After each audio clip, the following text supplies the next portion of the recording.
and he is also the Senior Vice President of BCIC, which means that he's going to be the president. Dr. Ravindran is the president now, and Dr. Devrajan will be the president starting July. So the BCIC rolling year is June to July. Okay. Congratulations, Devrajan. You are on mute, sir. Oh, God. Yeah. We look forward for a good discussion. Thank you very much. And always new technology is very keen. That's why I logged in as on time. So I like to listen to you more.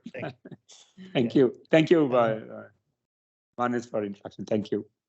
And good that you have introduced this new technology for new generation. Very good. Next generation is a good topic to be ready. Yeah. Today's topic was I was telling Sharmila and Vijayalakshmi is very close to my heart, and I always wanted to do something. I mean, have one event on this particular topic, because in my experience, when I became a manager from being a team member, that journey needs to be understood, and the changes need to be understood, and the proper mentorship and hand holding is needed. So, and that's very often neglected. So Yeah. For young leaders, I wanted to.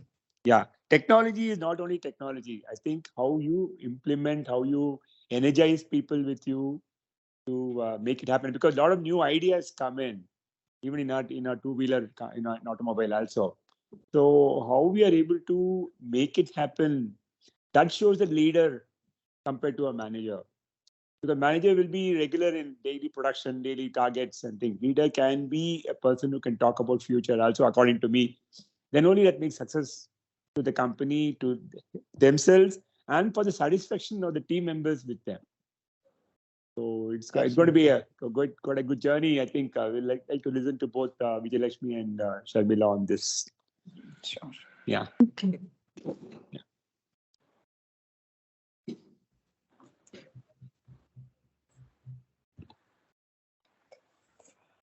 So we'll give a couple of minutes and then start. Okay, we'll probably get started, and the audience will trickle in. All right. Thank you everyone for joining in.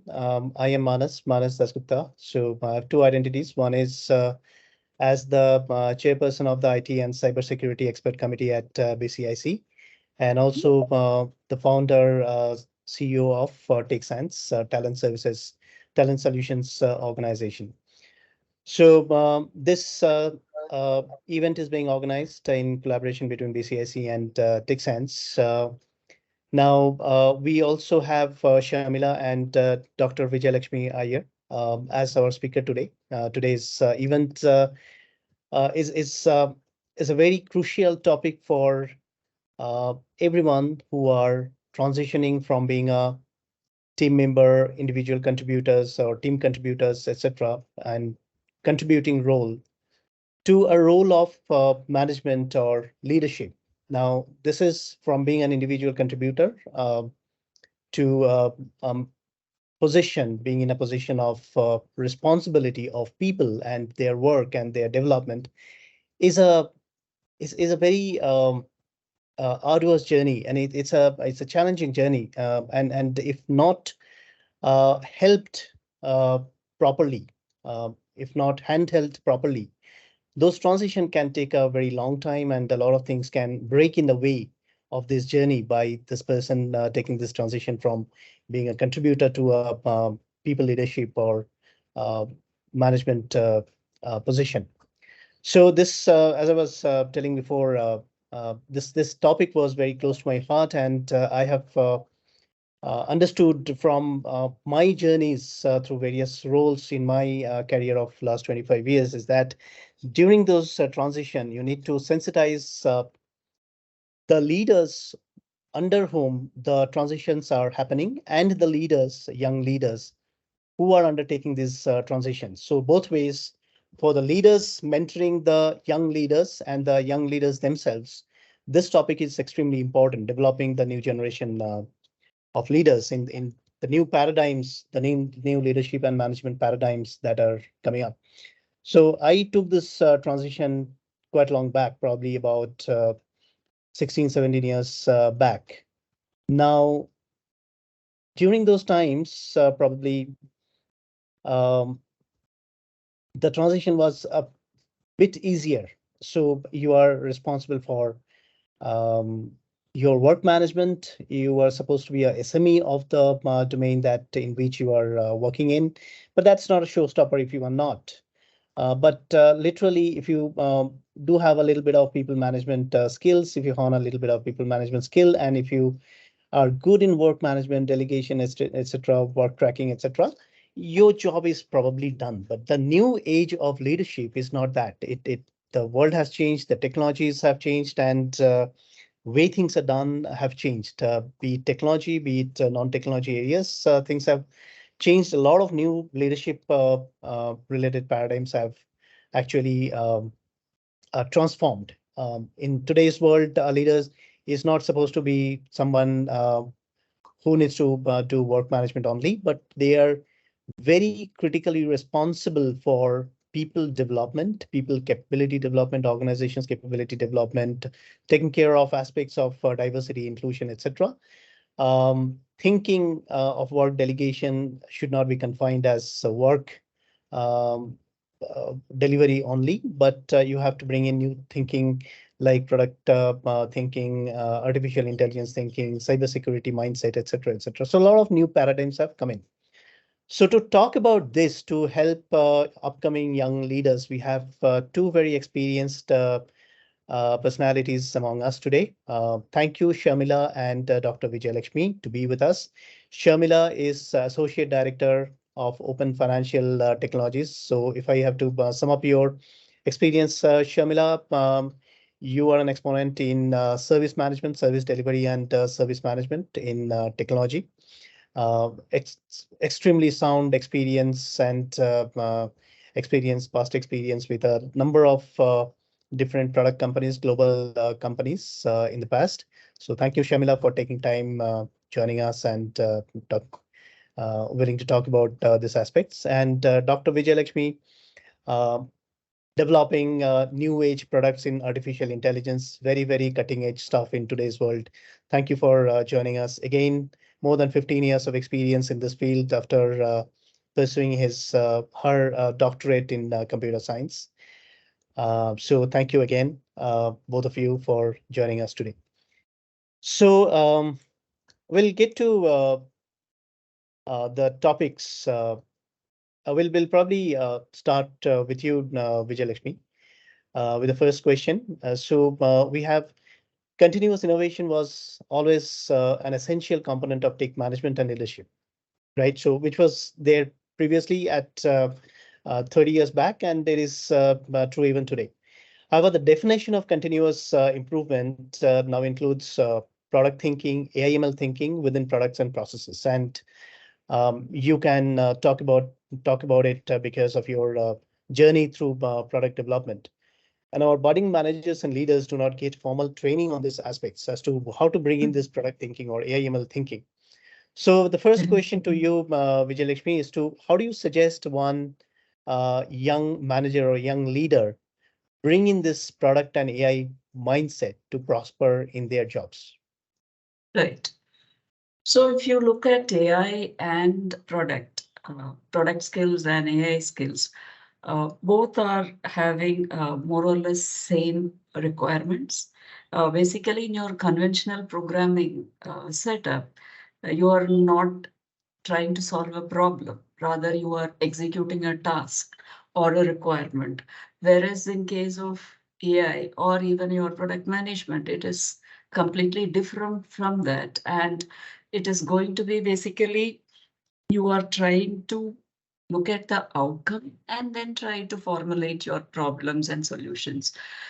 So if you look at that aspect, AI is also called as a data product. Any component you build using data is called as a data product, and an overarching product is your product. So comparing these two and looking at the similarities of both, what I feel is the exploratory nature of both. So if you want to have that type of thinking, basically you can have it as two broader areas, tech skills and non-tech skills. And if you look at non-tech skills and what makes a person a better AI solution developer or a better product manager is first is according to me, it is the curiosity. And basically you should be able to question as much as possible about the problem you are working on, anything around that. So that is the primary requirement, I would say, in the non-technical area. And then you should be having a research bent of mind rather than, yeah, I give this, you execute it and it's done. When you are building a product or exploring discovery of a product or discovery of an AI ML solution, it's not going to be that way. It is more of an exploratory thing. So more of research mindset is required. And one other key aspect, what I feel both have a commonality, is about connecting the dots. So nothing is going to be directly given, right? So you have to have multiple areas and you have to connect the dots in order to bring fruitful solutions in these domains. One other non-technical skill, what I would look for in a people or people should develop is analytical skills. So I suggest whoever who wants to enter into this domain, basically into data product skills, data product management, or overall product management, product thinking, you should have this overall curiosity, going more deeper, asking questions, research, explore, and then come up with a topic and a solution. And if you look at the technical skills, obviously for AI, by and large, you need mathematics and statistics, and you should have your Python and deep learning frameworks. And also you should be very comfortable in playing with the data and develop intuitions from the data itself. So that gives you a very good what you can, if you have that skill of getting intuitions from the data, then you become a very good AI solution engineer, so on and so forth. So by and large, Manas, according to me, a curious person and with decent computer science skills can make it very good in AI, rather than an extraordinary computer science graduate who is not able to develop those intuitions with data and the curiosity of problem solving. He may not end up becoming a very good AI solution architect or anything for that matter, even in product management. In product management, you go through a lot of discovery process to come up to a feature and go for further more detail into other aspects. So yeah, these are the elements what I feel is very important in a person to thrive in these domains. Absolutely. I like it. You mentioned research approach and curious mindset and analytical skills about data. So absolutely pertinent points for somebody to take away on this product and building product and AI related mindset while becoming a young leader. All right. So Sharmila, coming to you.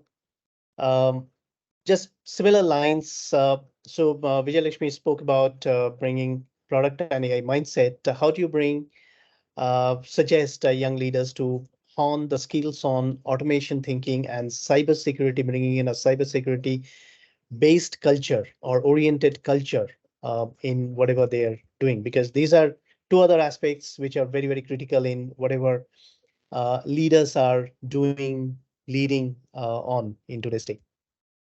Sure, Manis. I think we were just having a conversation before this started, right? Saying your previous topic was on ChatGPT. Everything is automated, right? I'm not saying we should completely adopt or adapt ChatGPT, but automation is the buzzword, right? So you kind of leverage that to the maximum that you can do in your line of work or domain. And I think a topic like cybersecurity is, you can't even think whether should I have it or should I not have it, right? It's a must have. There's no second thoughts about it. Right, you cannot it's going to be a surprise if somebody asks you, hey, do you have cybersecurity? That's just not even you can't even think about it something without cybersecurity, especially these days. As technology improves, I think it's both negative and positive, right? The number of threats, or how they attack, also increases so differently. Right. So one of the recent things was in one of my previous companies, somebody received an SMS, like the CEO sent a message saying, hey, I need you to get onto this right now and I need you to execute this code. Imagine, it's like 12 a.m. your time. If you get a message like that, you will not think twice about it, right? You just open your laptop and you start working, and you don't even think twice, why would a CEO pay me who's a developer? Right, it's you, because the thought process is like that. So I think it's very, very essential around this. And as a leader, how do you kind of cope up, or how do you ensure that you and your teams are on par or at scale with whatever is happening? Is basically, you go through things keep improving much faster. How do you keep up to pace with it, right, as leaders? Because you finish your education like decades ago and things keep moving fast, right? So some of the ways are, education, training, and ongoing continuous learning is what I would suggest. Education is why you have so many online courses, whether you want to do a 30-minute quick one, or you want an elaborated one for 20 hours or so, right? These are things that you can keep yourself updated, so that when your team, which is new and young and is talking about suggestions, you can go ahead and validate and actually also add your own inputs to it, or provide suggestions as well. Another way, if most of it is now technical managers or technical leaders, it's just not management alone. So you need to have hands-on experience by attending workshops or seminars. And then nowadays you have a lot of LinkedIn courses which also give you exercises at the end of the courses, right? So that gives you an understanding and self-awareness of where you stand about understanding what's required in the industry as well and what's latest. So, and I think one of the other ways is, podcasts, so that you're not stuck to a particular place or spend time. Especially if most of you are in Bangalore, traveling 2 kilometers probably takes you 3 hours, right? So listen. So when you're traveling, listen to podcasts. Maybe, I mean, I don't know how people are taken instead of listening to radio. Maybe. Right, I understand it's your me time kind of stuff. I have a lot of friends who say that is their me time when they drive through the traffic. But I think at that point, utilize that time, right? Listen to podcasts, read publication, subscribe to newsletters. So it gives you a gist of something which is 20 pages, probably they'll condense into 2 pages, and that is sufficient for you to kind of navigate and guide your team. So those are my inputs here, Manis. Absolutely. I mean, the example about using the Bangalore traveling time is absolutely essential. I mean, I regularly do that. Start a YouTube video. I mean, video. I mean, I just hear the audio, not the video itself. Right. But yeah, I mean, a lot of and podcast. Yes, very, very important. The other probably my 2 cents is that study a lot of use cases in whatever aspect that you want to hone yourself, be it product thinking, or AI thinking, or cybersecurity thinking, or automation thinking. If we study a lot of use cases, that gives us a lot of ideas. I mean, we can relate with the examples rather than cut and dry theory. Use cases give us ideas to implement in our own domains. Right. So thank you for that, Sharmila. So the next one is to Vijayalakshmi about organization culture. I mean, we need to fully ingrain the organization culture within our leaders, and it should be seen as I mean, the leaders should be seen. The senior leaders should be Right. seen as that teachers and flag bearers as such for the budding leaders. So several aspects like social responsibility, inclusivity, people centricity, etc. There are aspects towards that. And what is going to be your suggestion to young leaders to inculcate these aspects of social responsibility, inclusivity, people centricity while they are growing Correct. as leaders? Right. So yeah, I have a very, very important observation looking at my career and how will you embrace the work culture and positivity within your team. So moving from your fixed mindset to a growth mindset helps you to drive so many things in a positive way. Be it your org culture, be it adapting to your people, their problems, everything. So moving from a fixed mindset to a growth mindset, if you start seeing everything in that lens, you end up being a positive impact creator in the organization. So when we grow as professionals, initially you start with a very rigid mindset of, okay, I need this, I want this to happen.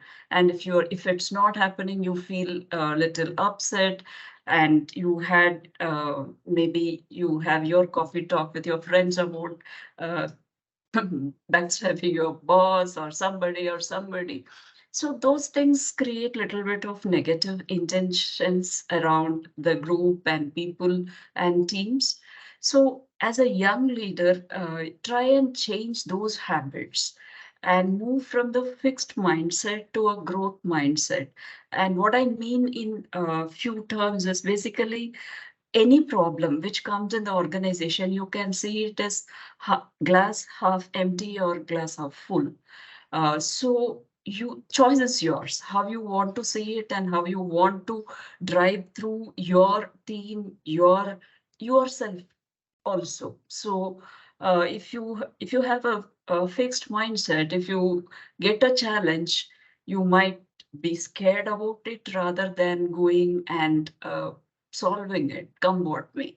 So in terms of your efforts, in terms of any other stuff, whatever you do, you have that problem if you have a fixed mindset. So daily in your regular activity, start moving your intentions consciously towards growth mindset, so that if you talk about the people centricity is always looking people with that positive intentions, accepting their mistakes, challenges, where they are coming from, and then trying to handhold them in a different way rather than pushing your stuff like, oh, I wanted this time, you didn't give it, and that's the end of it. So it's not going to happen. And if that is the case, probably your interactions will not be that good with your people, with your organization. So what I suggest predominantly is moving your lens from fixed to growth mindset and do it incrementally daily,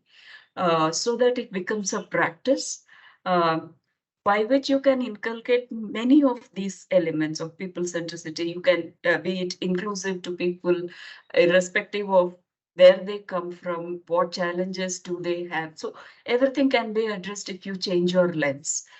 So yeah, that is key, and I learned it a little late. And it took me a lot of time to rewire myself to see things positively. So as young leaders, if you start looking things in different lens, you have a long and a very great career. Absolutely. Great inputs. Thank you, Vijayalakshmi. Sharmila, the next one to you. It's one of the very old, much talked about, and can say beaten down topics, but it's extremely crucial even today, and it will remain very crucial for any leader to succeed in the environment they operate in. So this is about networking. So for budding leaders, how do one go about networking? I mean, there are various perceptions about networking. There are positive perceptions, there are negative perceptions, and there are some wrong perceptions as well. So in your mind, what is networking? And for budding leaders, how do they go about doing networking to set them up for success in their leadership career? Sure, Manas. I think networking is a very important feature for any leader, So like what you said again, there's positive networking and there is not so positive. I would never say networking is negative, right? So it is a very key ingredient that any leader should possess. I think the way you begin as a budding leader is go ahead and first network within your own organization, right? There are multiple teams that you have.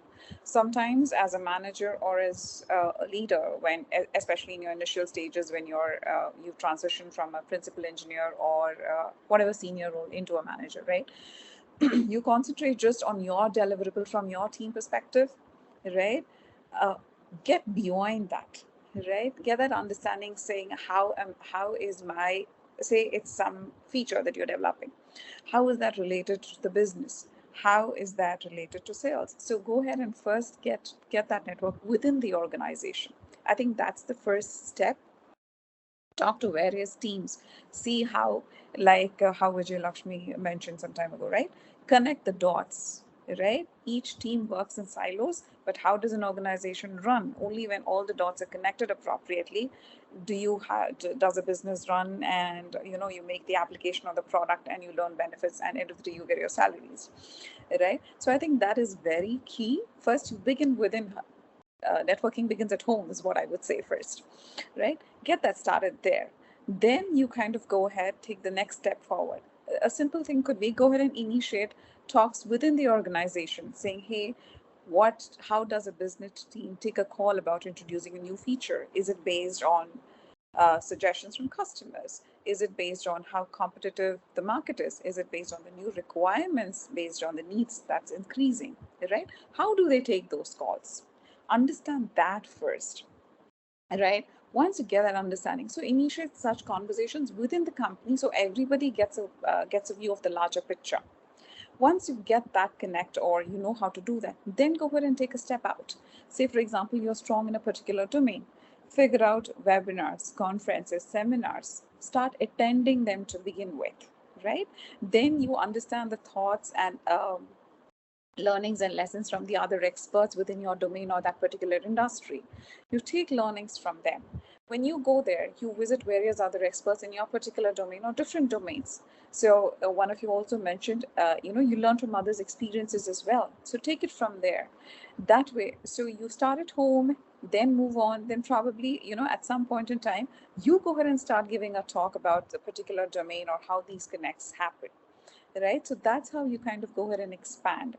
And you start attending these relevant communities, become a participant. You just go ahead and attend to begin with. Maybe if you're an introvert, it'll become very, very difficult for you, right? So just begin with just attending. Maybe you don't even have to talk about it. So once you start doing that, then you will develop that confidence, or you'll take that step forward, and then it just happens automatically, is what I would say.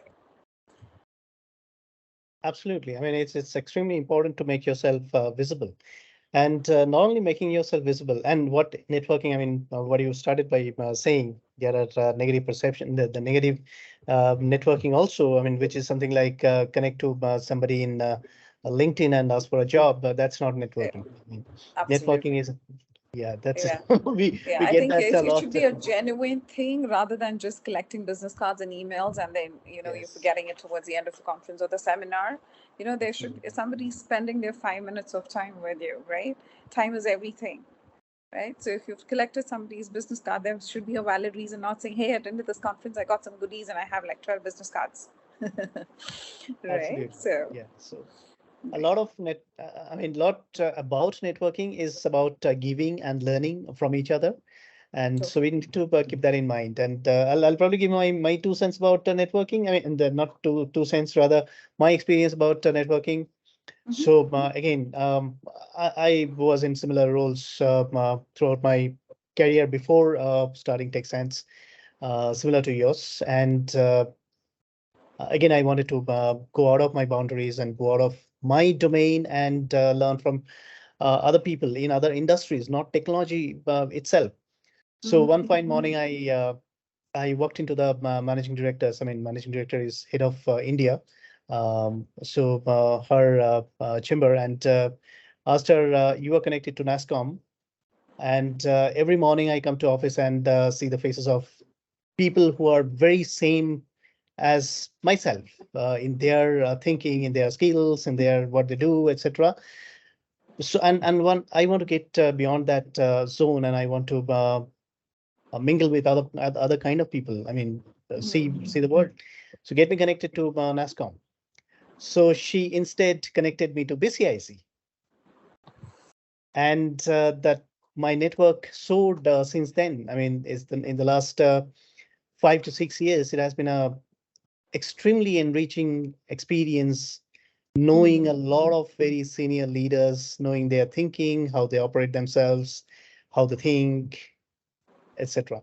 So it's extremely enriching when the attitude is about learning through the networking that you are doing. It the whole game changes. The collecting business cards and asking for a job or that doesn't work. Agreed. Right. Okay. So we go to the next one, which is about again another very important topic, old topic, but very important topic, and will remain ever pertinent. Is about self-development, and this is critical when you are taking the transition from being a contributor to a leader. Um, so uh, we should be seen as, I mean, the senior leaders should be um, seen as teachers, really, to look up to, and only your knowledge and wisdom can then command you the respect. So from your perspective, Vijayalakshmi, this question is for you. Can you share some stories about your experience on this aspect of self-development that young leaders can learn from? Yeah. So any self-development or uh, learning, it's lifelong, right? So it's not going to stop at a point, okay, I have come this far and I'm done with it. So it's going to be a continuous process for your career. So what I feel, basically, in order to have that breadth, you should be able to touch upon different topics instead of sticking to one topic and uh, going more deeper into it, which is more professional. Whereas if you want to engage in conversation with multiple stakeholders, when you grow up in the ladder, your knowledge about different topics and touch points has to be very broad. So in that process, usually I have a habit of reading and even listening to podcasts, and those are not like hard technical ones or which is completely related to AI. I listen to a lot of social sciences, humanities based podcasts where you end up understanding very different perspective about the same concept. For the same chat GPT, what perspective the humanities people and social sciences people bring in is completely different from what a technical person bring. So when you look at the self developments, try and develop in multiple areas, and that will come handy. And in my case, many of my readings, many of my thoughts, which I gathered from listening to varied type of topics and thing has come to me handy when I talk to uh, senior management, senior leaderships, or even sales folks. When we interact with sales, they don't come from an exact same background as you and same interest as you. So your development in other domain will give you that. So in my case, I have traveled to Tel Aviv for a research proposal, and two different countries, different cultures. And how will you have that connect and have a conversation in that particular form? So my readings about the domain they the culture they have, etc., have helped me to have that conversation. It moves the needle a little further. So self development, if you see, it should be across all the areas, all perspectives, and you have to have keep doing it. Like Manas said, like I am bored of seeing one stuff, one type of people. It's not going to help. So broaden your horizon even in self-development, and that will definitely help, maybe in connecting to people, touching out different topics, and even to move to your next level. So that has helped. So whenever you see a particular, you are in level 1 and you want to go to level 2, you just see what is up there, learn from them and try and improve that skill. So it is both ways, broad and straight. And my career growth itself is an example of that particular type of development. Yeah. Yeah, thank you for that. I especially like the point about trying to develop yourself in multiple different direction, and your example of listening to podcasts about social sciences, humanities. So yes, absolutely. So yeah, I mean, varied interest, varied topics. I mean, other than your own domain or matter of your profession or topic of your profession, is going to only enrich yourself. And um, any learning will not go in vain. Every learning that we acquire will come in handy. Okay, that refreshes our mind and enriches ourselves. Right. So thank you for that, Vijayalakshmi. And Sharmila, next one to yourself about understanding the big picture about our organizations. I mean, in our leadership journey, which includes understanding the vision, mission of the company, business direction of the company, as well as individual departments. So it's again a very essential aspect for leaders to be fully aligned to lead their teams. So essentially what we are saying is that if you are siloed within your organization, within your division and within your scope of work, not understanding the big picture of the organization, then that's not really going to help. So Sharmila, your suggestion about how to internalize these aspects for young leaders. Yeah, sure. So when you're talking about the mission and vision of your company, right, the most or the first important factor would be to go ahead and attend all hands meetings, right? Every organization runs that at least once in a quarter. Some of them could run it more frequently, but the bare minimum is once in a quarter, right? These are company wide. It could be very region specific, or there could also be global ones. Depends on how the organizations want to run them. That's where these are discussed at length by the top leaders. Another way is if you're a new person to the company, right? You're a first time or the second time manager with previous experience. Go ahead. Always these conferences are recorded. Your all hands meetings are recorded and available in some central folder, or it is always there. Go ahead and watch a couple of previous all hands discussions. Gather from them what is the company's vision. Where do they want to be 1 year from now, 3 years from now? Understand that as a leader, right? Then it's backtracking. You see, this is the end goal. How do you and your team contribute to what we want to achieve in that next 6 months? You break it down, right? Generally, when you talk about vision and mission, they always talk about 3 years and 5 years. Nobody talks about like 6 months, at least at that level. You come back and then you break it down for your team as to how 5 years you just cannot discuss in 1 week, and you're going to achieve it in the next 5 years, right? What do you do the next week? What do you do in 3 months? What do you do in 6 months, right? Get that, cut it down, and see how you would contribute to reaching what the company wants to achieve. That's one way of looking at it, or that's the best way of looking at it, right? The next best thing is talk to your immediate manager, whether it's a senior manager, whether it's a director or a VP, depending on what role you are in. Talk to them. They are the best guide ever to you because they definitely know better than you. Do not hesitate saying, hey, is this going to be a dumb question? What's my manager going to think of me? Is he going to say, oh my God, how could you ask this question? There's nothing of that sort. Talk to your immediate manager and say, hey, this is my understanding. Are we aligned with what the company wants? Are we aligned with what the goals are? See, goals always trickle down from top level, right?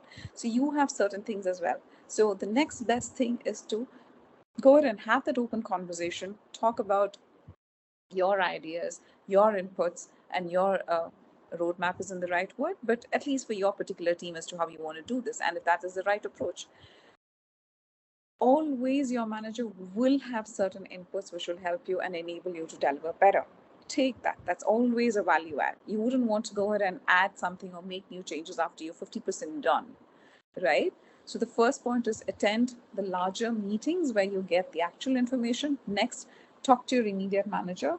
And most importantly, I think this is most of the organizations have this, right? We are highly aligned but loosely coupled, right? We work in silos. Both of you mentioned that in different contexts, right? Hey, we work together, we are together. But seriously, does the dev team know what issues the testing team faces? Does the testing team know, hey, dev really cannot make these changes quickly? Right? Does the automation team know, hey, these are things cannot be done, can be done, doable within this particular time? Right? So have that connect as a leader or as a manager, right? Go ahead and have those connections across the various teams, like what Vijayalakshmi had to say initially itself, right? Connect the dots for the big picture. Your team member is not expected to do that. He's going to say, hey, I have to do these checks for, as a QA sign off. I'm supposed to write the code and push it into production, GitHub, whatever, push it into production, I'm done. But as a leader, what next, right? So connect that dots for the big picture, and that's how you go ahead and cascade that to your team as well. See how they contribute to the end goal. So then, as an IC, whether you're IC1, IC2, whatever that is, you still are able to say, hey, me writing this code or me signing off as a QA on this is a value add from the customer perspective as a company, right? I think that kind of makes the individual also feel more confident and proud about how they're contributing rather than like how you mentioned, right? It's a boring job. Hey, they've assigned a ticket. I had 10 tickets. I completed 8. I'm going to complete 2 tomorrow. I'm done for the day, right? So I think, Manas, my point is around this, where you have these conversations and connect with other teams, and as a manager, go ahead and explain what your teams or individuals inputs and value add is from a big picture perspective. Thank you for that, Sharmila, and I quite like your comment about we are highly aligned and loosely coupled. I've written that down. That was a good one. Yeah, thank you for that. All right. In the meantime, while we were discussing, there's a question that come up in chat. So attendees can post questions in the chat box. So what podcasts do you suggest? Any of you, do you have any suggestion? Anything in general? I can go. So Yeah, my favorite one, which I say, is about humanities and social sciences and economics. It's a seen unseen podcast. It's by Amit Verma. So he discusses every subject. I mean, it's a long form podcast, and it takes a week to complete one podcast. It's 5 hours, 4 hours. It's a long broad podcast, but you go more deeper into a people's psyche, where they come from, even economists, even policymakers. I mean, these are not going to help us in our own professions in some form or other. So my favorite one is Seen Unseen by Amit Verma. Good one. And if you want to go for technical ones, yeah, HBR ones are really good. Everything, all are very crisp, and you have 5 minutes also, you have 10 minutes also. That is what I look for. Yeah. Can I ask you ask a favor, Vijayalakshmi? If you can, the ones that you mentioned, if you can mention that in the chat box. Yep, I'll do that. Okay. Right. Okay, so yeah, so you can do that while Sharmila takes the next one. So again, the next one is for Vijayalakshmi, yourself. It's about stakeholder management. I mean, we spoke about networking. So Sharmila spoke about networking before, and this is about stakeholder management. So you will have very senior stakeholders. You will have lateral stakeholders who are your peers, etc. And every organization is multifaceted, multidivisional, and the kind of scenarios, Sharmila, you were speaking about in the just in the last question about the structure of the organization, etc., and the need for talking to each other and learning from each other, understanding what each other are doing. So in those aspects, stakeholder management comes as a very critical ingredient for young leaders to succeed in the overall organization scenario. So Vijayalakshmi, if you can share some experience how leaders can become efficient in multilateral stakeholder management. Yeah. See, when you talk about stakeholder management, it is one, being on the same page, but it's also about having a shared success. So if four people are involved and they are running to complete a project, that shared success has to be really ingrained in all of them. And as a person whom you are driving, the entire project, it is upon you to bring that shared success among all the stakeholders. So once that is there, then majority of the problems of gaps and this and that get sorted out, because they are on board on the project with that in mind, that this is mine, this is ours, and we are going to do it. So as a young leader, you should see ways and means to bring that concept of shared success with the entire um, stakeholders. That is one thing. So how will you bring that shared success? So basically, if you talk about shared success, everything is stakeholder management is about communication. And communication, yeah, having an effective communication, keeping people in loop, all those things help. But although, or does it completely help in making the project highly successful? Maybe you need to bring your conversation little from transactional to transformational. When you move from, yes, you want it, I give this, and you ask, I will give. So it's not going to be a transactional conversation. Instead, you move the needle from transactional to transformational conversation, where you, by that you enter into that shared success mode, because there, if someone fails, the other person will come up and ask for that particular thing and volunteer and do it. So for me, in stakeholder management as a young leader, you should ensure that the entire stakeholders are looking to work towards one success point, and you drive it through your conversations from transformational to transactional to transformational way of doing it. And also maybe yeah, I mean, these are the two things. Once people get involved in your work as a common thing, then the discrepancies and silos, I do it, you didn't tell me, all those things will try to reduce. It might not come up down, it might not be zero, but still it gets reduced, and you end up in a place where you um, share the common things of failures and successes together. So start from the beginning, and we are always comfortable with transactional communications.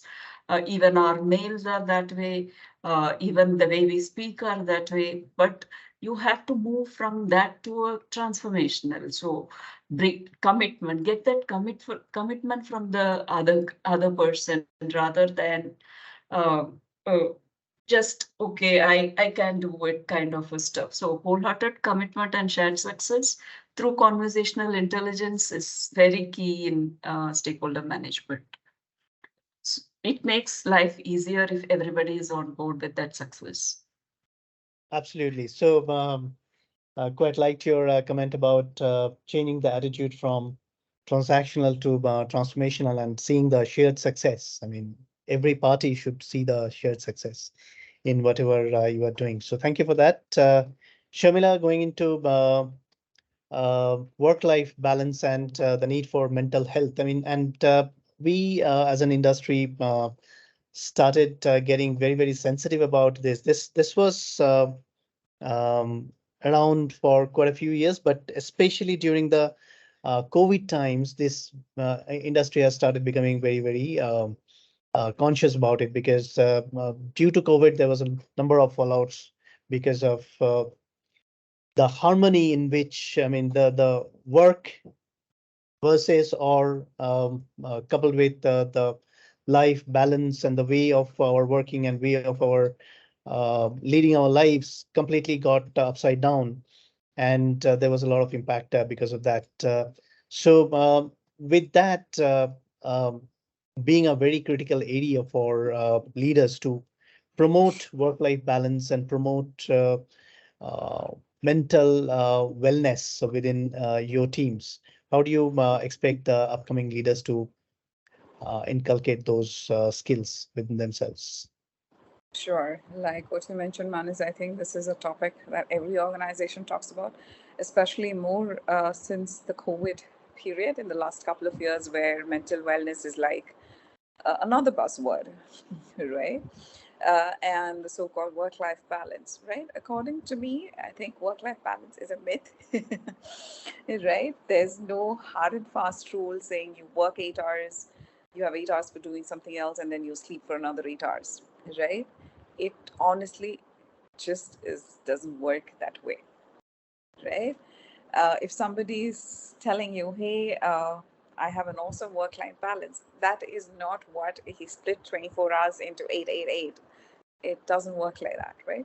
So I run my own YouTube talkies where I talk to industry leaders about their experiences in career and lessons that people can take from their career, right? I remember very strong about a person called Sabah Kareem, who works in LinkedIn as the India vertical head for academics and government vertical. So she mentioned, that work-life balance is actually a myth. You just cannot do something like this, right? Instead, as a leader, how do you kind of do that, right? See, there are times that you have to achieve certain targets. So instead of 8 hours, your team and you are required to work for 10 hours, 12 hours, right? So are you going to say, hey, I have 3 days of work-life balance, 2 days I don't have? It doesn't work like that, right? So then as a leader, how do you kind of go ahead and make sure that is addressed for where they have worked until 11 p.m. while they were supposed to go home at 6 or 7 p.m., right? You just give them a couple of days off. Does your organization agree with that? That's also something. You have policies which mostly are very strict, some are flexible, that depends. Or are you giving them time off saying, hey, take the day off? But is it going to be like a paid leave? That's which again he's going to lose his leave, or it's you just take them out for dinner or for lunch. You give that leeway, right? Probably the next day, because there are no other tasks.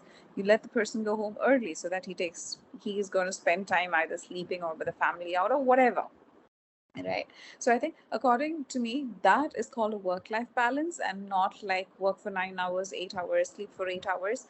So how you kind of take time off when you have really done a lot a couple of days ago, or the last month, or the last week, and so on, right?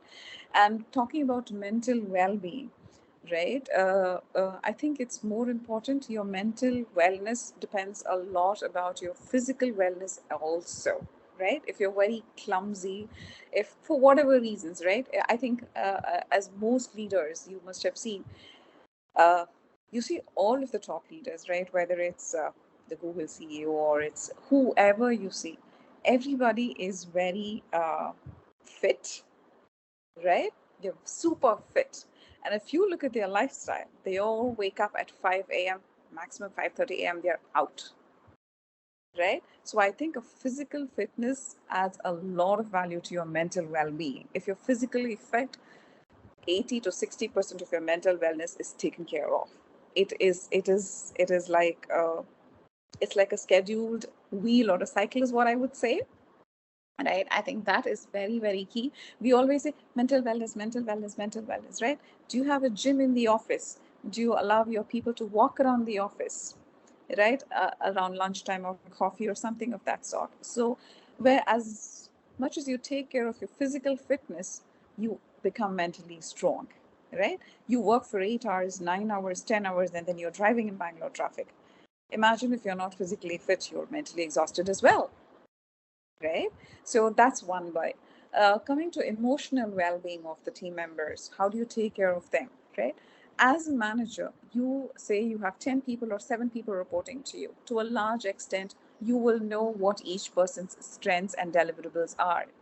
When you suddenly see a dip in somebody's performance, right? You notice week over week. Maybe give it a week's time. The second week, have a one-on-one with that person, asking what is wrong, right? Give them that space and trust to open up. Is something wrong with their family life? Is it finance? Is it relationship issues? Or is it the work pressure by itself? Right? So I think that space and understanding when there is a dip in somebody's performance, of saying he's not performing well, have you figured out why he's not performing well? Right? I think that's the first step before directly putting into, hey, this person is not performing well, put him into PIP. You hire based on certain criteria. He's passed all of these parameters, and that's why you've hired him. Right? So suddenly, if a person's performance is dipping, take that time out. Maybe he needs time off. Give him a week off, right? But it's necessary that he bounces back, comes back, and becomes that performer for what he's expected of and what you hired him for. So I think as a leader, you need to keep a watch out for that. But again, before you take care of your team, you need to be more strong. You need to take care of your own physical and mental health. You set an example for the team, right? You go to the office clumsy and you're yawning, right? What example are you setting for the team, right? Take them out for coffee. It doesn't always have to be closed room conferences and meeting room conversations about work. Probably what's your favorite movie? Something. When was your last vacation? How did you go about it? Some of them do solo trips. Some of them do these meeting strangers on trips and making friends. You figure out they have varied work experiences, or I mean life experiences, then maybe, and yours is such a boring one, maybe, you know. So I think those are various factors we open up and give that space for your team members. That way you kind of connect. And also I think mention like emotional well-being kind of gets addressed to a large extent there. You spend more than half your time at work than at home. I mean, now with a hybrid, it kind of varies. Again, with a hybrid, you're in a closed room again, right? You're connecting with people over meetings. So you spend more time with your colleagues at work than your family members. So I think that really is key for any leader to take care of the team's emotional well-being and the so-called work-life balance. Thanks for that. And your strong feelings about this topic is definitely coming out very, very well. And Evident, oh my God. yeah. And what I gathered from the second part of your answer is that individual connect between the leader and every person in his or her team is extremely important. I mean, judging just by the performance on the face of it is not really the right thing to do. Yeah. You have to get into that personal space and understand the problem and try to help the person solve that problem before they get recharged and bounce back. Yeah. Yeah, absolutely. Thank you for that. So Vijayalakshmi, the next one for you is about individual leadership style. So there are a lot of leadership frameworks defined by organization. There are a lot of various leadership frameworks that are prescribed by leadership gurus, etc., etc. However, there is always this thing about individual inculcating the individual's leadership style. Every person do not have to fall into um, in a dice. I mean, they don't have to come out of our dice, right? And they should inculcate or kind of groom themselves to have their individual style. So how do you think your suggestion to young leaders to create their own personal brands and leadership styles? Right. So there is no template to leadership. Basically, it's not like, yeah, do 1, 2, 3, 4, and you are done, you become a leader. And there is no fixed template to leadership. So you can see an introvert be an excellent leader. You can see an extrovert to be an excellent leader too. You can see a person who is aggressive making it. You can see a person who is not so aggressive but accommodating, also making it. So there is nothing like 1, 2, 3 as a template. But what I would suggest young people to find out their own strengths and weakness. So you have to go more deeper, reflect, and find your strengths, find your weakness, and try and bring that up. Means push your strengths little forward, work on your weakness, and then find out your balance of uh, your way of handling things. So what I say is, first thing is you have to reflect, get your strengths and weakness understood by yourself, and then convert those into behaviors. The way you talk to people, the way you handle your team, the way you handle your boss. So everything is going to stem from that particular place of you understanding yourself. So once you get that piece in place, the next thing is what I always say is, as professional managers, consistency in work, the reliability what we bring to the table. If I give if I work with her, the work gets done. So that itself is a brand in. So people can come to you for that. So what I always do, and I encourage people to bring out, is the consistency in their work. And the quality and consistency, if you bring in, then you build a brand for yourself within the organization. So people can reach out to you as a go-to person for your own particular topic.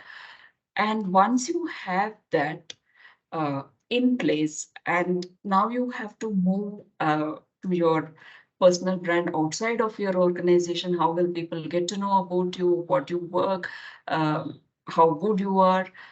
So those things can come up in different ways. The way you express yourself in social media forums, the way you network. So in all those places, those things will come in. But initially, you have to understand and build it first. Build is building the capability of delivering, building the capability of being consistent. It's not about drumming that I have done it, but first do it.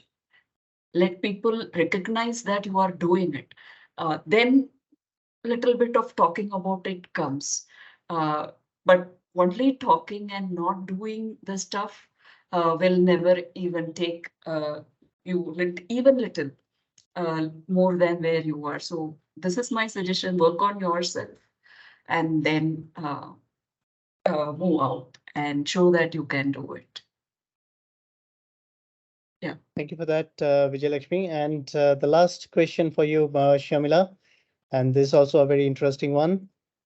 How do young leaders learn to handle failure? Yeah, I think that's a very true one, right? So failure is something which is inevitable, right? If you there's nobody that who says it's been a bed of roses for me and I've never seen failures in my life in any line of work, right? And I think as a leader, the most important thing that you do is not that you will not see failures at all or you see less number of failures. It isn't that way, right? How quickly do you bounce back from your failure is the key, right? You're not superhuman to say failure does not affect me, right? It is going to affect you because you are just another human being. Just because you're a leader doesn't mean that things don't go well and you're stone-hearted and say, hey, it's okay, I'll get it fixed tomorrow. No, it doesn't work that way. Right? So you as a leader, you are also affected if something fails because you've put in all your efforts. For whatever reasons it did not work, right? And things don't go well. But I think how quickly you bounce back and get back and fix that and move forward is what makes you stand apart as a leader, right? If required, I think you take time off, but just don't disappear for weeks together, right? Take a couple of days off. Maximum if it's the worst one, take a week off. I think that's all you must take, right? Come back, maybe meet friends, watch a movie, a binge watch, ice creams, whatever that is, right? And I think one other important factor is none of this should actually impact your team members. Sometimes your failures or something that's happened outside work, right? You carry it back to work. You went out that frustration, that anger on your team, right? I think, like some time back, I mentioned about the emotional balance or emotional well-being of the team. You can identify if a person in your team is not doing well, but as a leader, right? You cannot go ahead and show, hey, for whatever reasons, I am down today, so I am angry, right? You need to have that control. And like I mentioned, if it is really so impactful, just take time off, figure that out, settle it out, and come back quickly. I think that's the only way that you can actually do it. And another thing is, if you don't fail, say there are 10 projects that you've done, 9 projects you say are successful and 1 failed. Success does not happen like, okay, everything was successful. Maybe the 9 projects that you did, step 5 you failed, step 6 you picked up, and so on and so forth, right? If you ever hear somebody saying, hey, I've never failed, everything has been a success, that means he or she is not done as challenging a task as you must have been as a leader, right? So it's never going to be a bed of roses, and if it is, then probably you're not on the right path. Right. So it's how much you take in, learn from it, implement those lessons, and bounce back quickly. And don't show that anger or frustration on the team members. I think that's what it is about. Absolutely, and very well said. And my 2 cents about failure, we don't have to look at things as failure. I mean, everything is a Yeah. learning. Learning. Sometimes we achieve the final goal. Sometimes there are factors which are detrimental to the success, for which we do not achieve the exact goal that we set out to achieve. It doesn't matter. I mean, sometimes it matters. We learn, we fix, we move on, as you said rightly. Yeah. So, I mean, it doesn't have to get into yourself personally, emotionally, etc. So when it starts getting inside you emotionally and personally, it's that's when it Yeah. starts hitting you. Don't have to do that. It's learning. I mean, we all fail. I mean, there is absolutely nobody in this world who has not failed. I mean, we fail by people succeed by failing. And when we look at successful, very successful businessmen or entrepreneurs, for them, between every um, 2 successful business ventures, there are probably 10 failures. Yeah, I mean, you don't get to see that in Times of India or Economic Times, but they are there, right? So excellent. So thank you for that, Vijayalakshmi and Sharmila. Very, very insightful. I have personally taken a number of notes, wonderful answers. And as I said, that this is very, very pertinent for anybody who is taking that transition from being a contributor, being a team member, to being in a position of responsibility about their people and their collective work.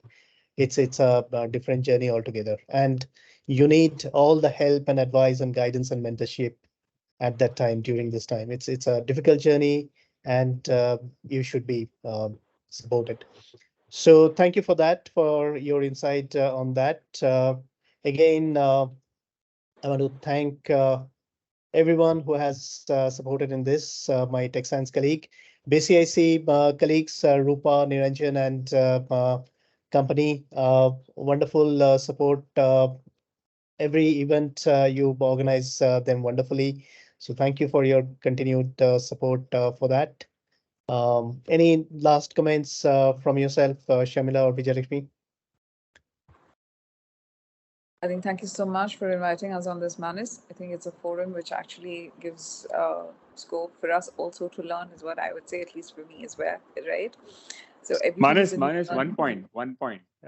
Sure, Mr. Yeah, okay. I Dr. think Rajan. it was a fantastic combination, experiential way of presentation. Both of you did mention Vijayalakshmi and Sharmila. Fantastic. I think all these points, Manus, we should put into an e-messenger in our some of these articles. If you can publish this. Definitely, it will be a big support to our members. Second thing I found, many of our, we talk about appraisals and things like that in our regular way. I think in terms of leadership development or change from contributor to leader, like what you have mentioned, I think every one of us should look into 360-degree everywhere. In terms of ourselves, in terms of surroundings, in terms of technology development, in terms of risk which is involved. I think, and how we keep ourselves abreast with the changes of the behavior of people, the situations around. I think it's a more than 360-degree of only ourselves and surrounding.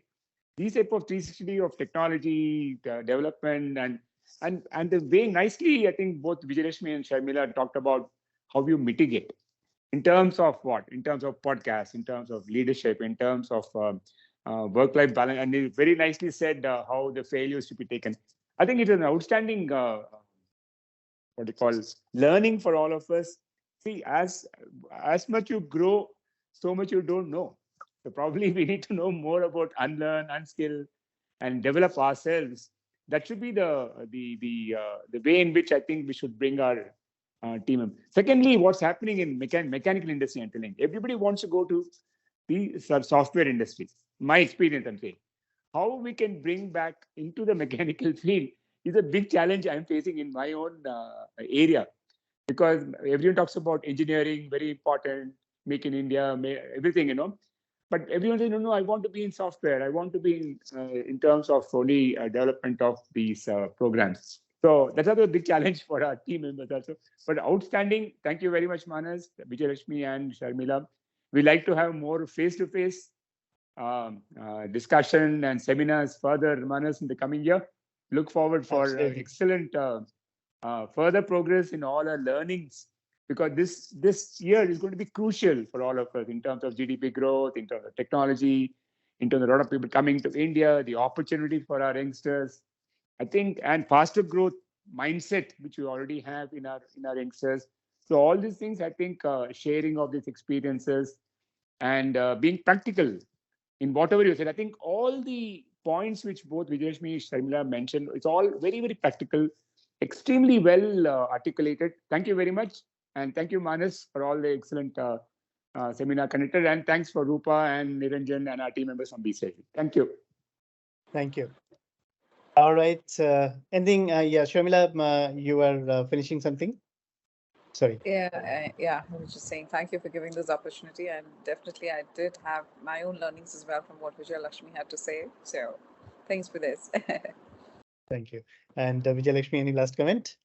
Yeah, thank you so much. It was wonderful learning from each other as well. Like Sharmila told, yeah, being practical is one thing which I learned from Sharmila. Like your points have to be really practical, and yeah, nice conversation. Thank you. Well, we've recorded this, and if you don't mind, we will also put this into YouTube, the BCIC YouTube gallery as well.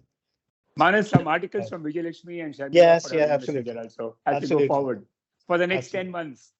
Sure. All right. I'll Thank collect you. from both of them. Yeah, thanks. Thank you. Thank you, everyone, for joining in. Thank you so much, Manas. Have a nice Thank you. day, everyone. Bye-bye. Bye.